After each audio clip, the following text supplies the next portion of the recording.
Welcome back, RealVacantLand.com. This is Luke Smith, and I'm proud to present another property. This is some more commercial land. This is in Sonora, California. The county is Tuolumne. I'm calling this Build Storage Here land. I'm asking $300,000 for this property. Did a lot of research on this one. It's got a soft spot in my heart because I believe in commercial. I believe in business. We're in the entrepreneurial revolution of all madnesses, of the biggest entrepreneurial craze we've ever had in human history right now. People got sent home with COVID and they said, stay away, let's spread out, let's get out of the offices. And they started having time to question what they're doing in their life. And they're saying, I don't want to do that, whatever it was they were doing. I want to do, I want to run some new business. I want to create my own business. I want to be my own boss. I want to do my own thing. Mom and pop business is coming on strong right now. And they are renting small spaces. They're renting shops. They're renting storage units to run their business out of. They're using their garages. They're using their living rooms. American entrepreneurialism at its finest, right? So we are in the heart of that. It's going stronger than ever. They're financed. They've got the time. They got the drive. And in 5-10 years from now, we're going to be buying the products and services that they're coming up with and they're creating, and we're going to be like, how did we ever live without these, right? So I can't wait to see what they come up with. But in the meantime, I think they're going to need some more land, and I want to be the one to be in the way with that land, supplying it to them and watching them smile when they get my land. So here's another one of those properties. This one, I was just telling you, it's in Sonora, California. It's 1.87 acres. It's almost 2 acres. And as my partner in this property is just telling me, this thing's a unicorn, right? It's a unicorn because it's the only one around that has a zoning that allows you to do roll-up doors for storage. You can put storage on the property with a friggin' door on the outside. Everywhere else, you got to have like walls and your storage is on the inside. You can't see the doors. They don't want doors on the outside anymore. A lot of people are, the places that are left that you can do this are going away. They're not really creating new ones so much. It's kind of like mobile home parks in the past, They were really popular to develop them, but good luck finding places you can build them anymore. Storage is getting developed all over the place, and modern storage is usually in more concentrated areas where people don't want to see storage like this. They want to have it hidden behind walls. But it's a lot cheaper to build this, and it's a lot easier to rent this out because people can drive up here and they can put their lawnmower in there. They can put their yard care business in the storage unit, and they can come and go anytime, day or night, and go like, I need the stump grinder, and they go get the stump grinder out of their storage and go grind the stump. And then they put it back because they don't need it again until next week or something, right? Or whatever, the tree trimming business, whatever that small mom and pop business is, they put their stuff in storage and they run it out of storage because they don't have enough room in their garage. And as business grows, maybe they get 2 or 3 units. Maybe they're fixing lawnmowers, maybe, all kinds of things they run out of these units. People are moving. The schools are changing the rules. People want a new school for their kid. They want a bigger house where they can run their home business out of their house. Instead of the 2-bedroom, they want a 5-bedroom or something. Or they want one with a barn, or they want one with a garage so they can run their business out of it. They're moving and they're putting stuff in storage. People are coming and going. Their economics are going up and down. COVID's put a spin on everybody. And they're sticking stuff in storage, and storage prices are like, there's nothing left.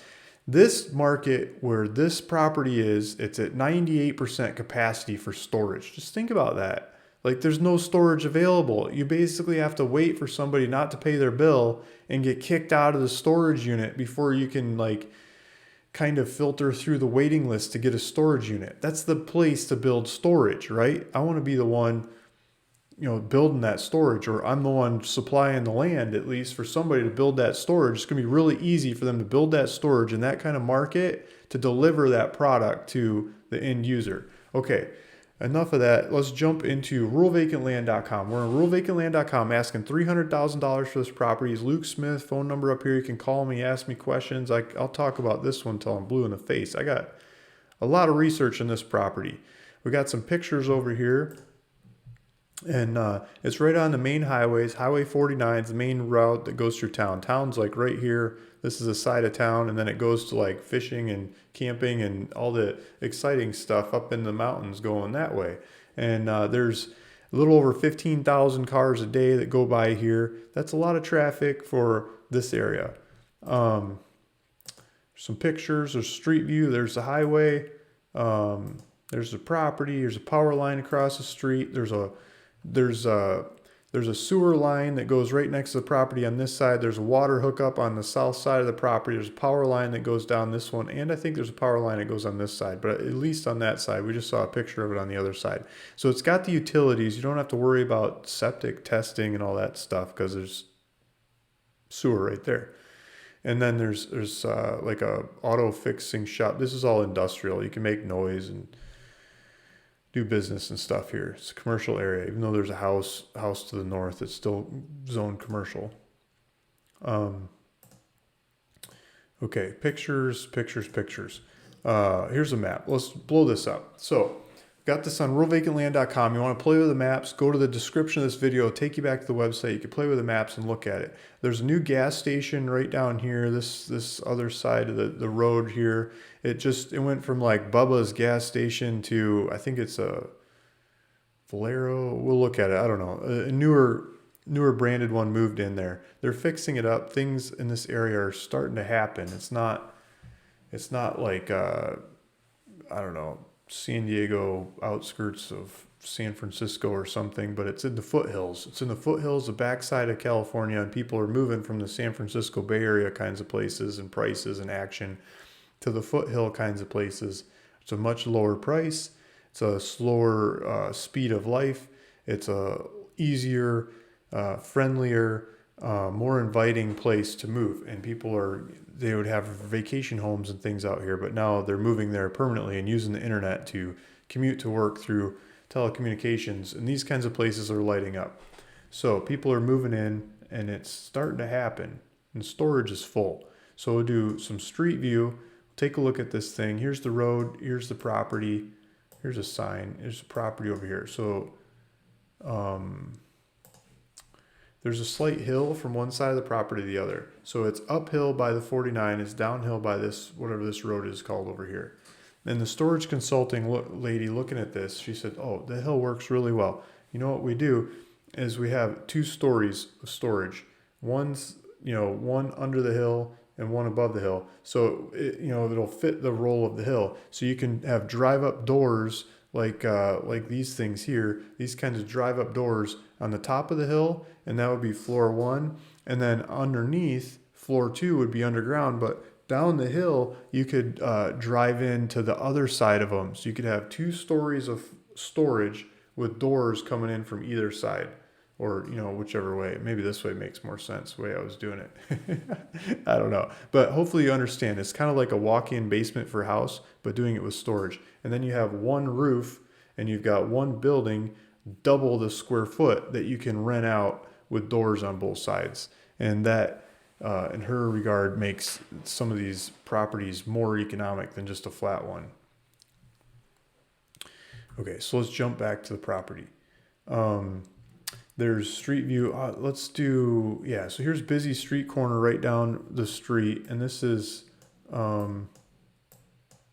it is updated. Okay, some of the street view has the old Bubba style gas station, but it's getting re-gentrified is my point. It's going from, no namer gas station to Arco, and then they polished it and it looks nice. And it's got an AM, PM, and they're selling stuff in the background. And look at how many bays how many cars can fit through there. It's a good sized gas station. It's not like a 2 pump. It's got a bunch of pumps. They're putting volume through there. That's what I'm trying to say. And then, what is that? Just oil change place. And here's the cars, and it goes down to town. Okay, so let's jump out of there. What I really wanted to talk about was this report. So we hired the consultant, a specialist in storage that works on storage facilities all across the country. She knows the markets really well, and comes up with these reports. So here, right in the middle of the report, she's saying 98% occupancy. So we're getting, I'm on page 41 or something of this report, and I can share this report with you if you're interested in buying and building a property for storage. She's saying she believes if the price to build it's less than $70 per square foot, and she had a couple different less than $70 per square foot kinds of stuff. And a lot of the numbers like pre-COVID are, $40, $50 per square foot kinds of numbers. And she's saying if you can keep it under $70 per square foot, it makes sense. She calls it a positive. It's approved For the use, it's positive. Not, she's saying not a full construction pipeline. I got caught with that in some of the other properties I'm working on where there's a bunch of competition in the area. This one doesn't have the competition. All facilities are stabilized. So the ones that are built they've rented them up. It's not like they just dumped a brand new facility on the market and it's not rented up. There's some newer ones, but they're rented out. They rent it out quick. She's saying excellent rents are $1.41 per square foot after debts and expenses. It's like $10,000 per month kinds of economics of this thing after you pay $1.2 million in debt that she thinks this could support. With $1.2 million in debt, you could still get $10,000 out of this thing, $10,500, which is pretty cool on a monthly basis. Here's some nice little numbers to look at. Too small. I'm going to bring these up in a bigger spreadsheet here in a second. She estimates the numbers of units and the sizes and the things compared to the market and what the competition has, what they're renting and how it's rented and the prices and the mix of renters and owners and sizes of homes and prices and stuff in the area. She takes that demographic information, comes up with the sizes of units we should have and we should build and we should make on this. And so she recommends the sizes and and it goes in, she goes into the market, what all the market has, what they could take up, what they could do. And I can share this with you if you ask for it, but I'm just kind of highlighting here. She talks about the demand and the future demand and how this project could slip right in there. This project on this size property would be a 21,400 square foot facility that she envisions. And she talks about, there's so many different facets that she goes through the methodology and, there's a supply and demand analysis of what's going on in this local market. And she goes through all the different competitors and what they're doing and how they're doing it, what they're renting out. These are the kind that are in town. There's like doors inside a hall, inside a big building, kinds of storage versus ours you could just drive up to outside. Some of this newer stuff that's been built in the area. The different size and units of each facility in the area, what they're renting them out, what's going on. So you get a whole total competition analysis, her analysis of the competition. The competitors and going. Construction, planned, okay. So if we jump into the numbers, I'm going to talk more about it, then you're going to be able to see it because it's a small screen. And if we go, so year one, getting the thing built, it starts with, and she talks about 138 units. So she wants to do 138 units, and she thinks she's going to start renting. Cash flow starts, net operating income starts happening a positive above the cost in like year or month 6 or something. And by the time we get done with year one, it's cash flowing pretty nice. By the time we get done with year 2, we're really getting into a positive cash flow. I think month 9 up here is positive monthly cash flow. So year 2 would be the first year of full, good solid cash flows, and it would come out to, from her perspective, $206,000 of net operating income. And so an NOI of $206,000.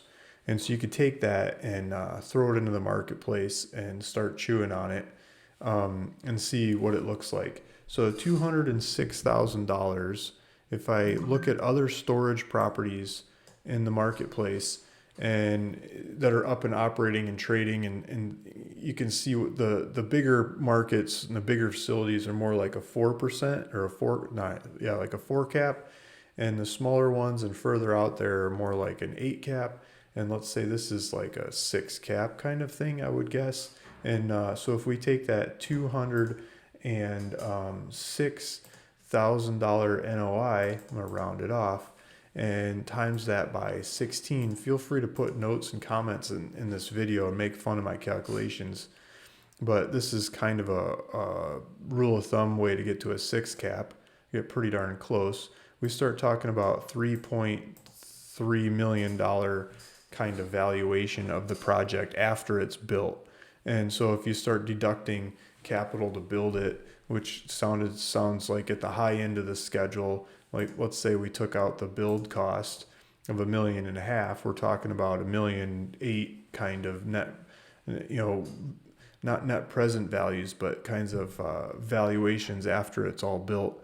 And we start taking a discount cash flow. I mean, you start coming into $1.5 million kinds of numbers with the timelines we're talking about here and kind of current interest rates and stuff. Really generalized calculations for me, right? $1.5 million kinds of valuation for this thing. And then you got to add on the purchase price of the property. So if you borrowed the money to do this from a bank, she's got the numbers in here. The way she was, here's a debt service. So if you did debt service style, she was coming up with numbers of $1.2 million. Like if you borrowed 1.2 million and you'd have to put down a couple $100,000 to be able to borrow the 1.2. But if you did that mixed with, and you bought the land and built the thing and financed it, she's thinking it could easily support $1.2 million in debt. And maybe some more, depending on the ratios. But so for a couple, $300,000, $400,000, maybe $500,000 down, you could build one of these facilities that you could get more than $1 million net present value or discounted cash flow kind of value out of. That is highly, positive, and it doesn't take a whole lot of time to build the thing and rent it out. I talked to the county, and they're talking about a 6-month window not to build, I'm using the wrong words. If we had the plans, if we had the drawings of how to build this thing, like architectural style, and we committed it to the county for permits, they said from the plans to being able to start digging, it's about 6 months on their side. And so we'd have to get like somebody ready to go build it on the backside after that 6 months. And the quotes from them and the bank to finance it and put it all together. So somebody that's willing to come put that dance together, make it happen. I think there's a prize there to be had to build this out, rent it up. Takes 12 months to rent it out after you got it built. I don't know how long it takes to build it. Talking to different storage companies. I mean, you can do a metal building. They put these up pretty fast. They do some grading. They do some cement work and metal buildings on top, and you're in business. I mean, basically, you see some of those buildings going from like trees to scraped, laid, stacked, and in business in less than 6 months. Now, I don't know if you could pull that off in California on this particular property and you find the people to do it and everything in this market, but I've seen some projects doing them in those kinds of timelines. Now, you probably are talking more like a year, maybe 2, putting it all together. And whatever kind of timeline you could really pull this thing off into, there's a lot of variables you could cook into your economics to figure out what you want to do with this property. But the idea of having a storage facility on this property, building a storage facility that optimizes to this property, it looks like there's a lot of economics there to be had. And how you get from here to there is kind of over my head. Or it is over my head. So let's jump back into this. This is the way she put it together. And the storage consultant that we hired. And yeah, so nice economic numbers after you build it, get it up, cash flowing, and operating the sucker before paying debts, $206,000 a year. After paying debts, servicing like $1.2 million in debts, talking about $126,000 a year in net positive cash flow coming out of this thing, or gross revenue to investor, whatever you want to call it. She did a little diagram of the shape of the building, and yeah, just really nice report. I wanted to thank her and share it with whoever is interested in going to build a storage facility on this property that we're asking $300,000 for in Tuolumne County in Sonora, California. Thanks for listening. Thanks for watching. See you in the next one. Bye.